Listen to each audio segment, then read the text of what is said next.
for joining us on the broadcast.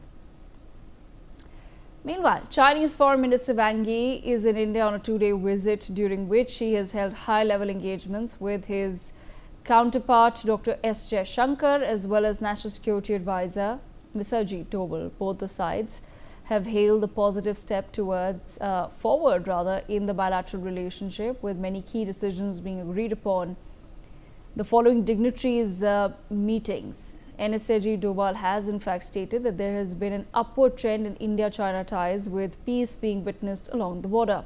India and China have also affirmed ties in view of US President Donald Trump's latest tariff tantrums that have seen curbs on both nations, with China calling out unilateral bullying. China, meanwhile, has called for stronger ties with India. Wang Yi's visit is also being seen as a build-up to Prime Minister Narendra Modi's upcoming visit to China for the SCO summit, official confirmation of which was given by the NSA during his meeting with the Chinese Foreign Minister.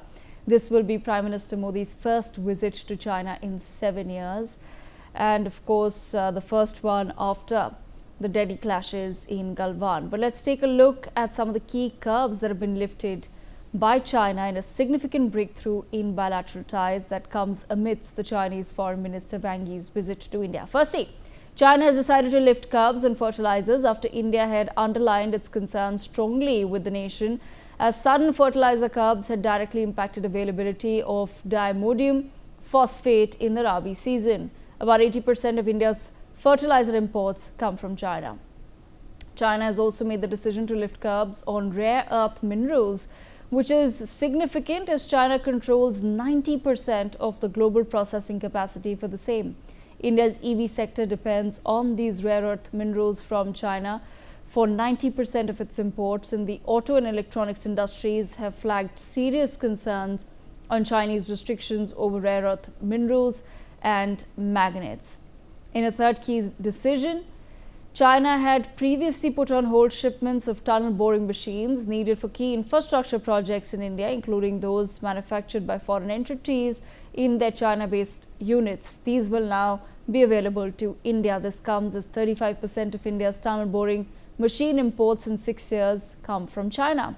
In fact, 3 machines needed for a bulletin project were stuck at a Chinese port, even as India's tunnel boring machine imports dropped to 85% in 2023.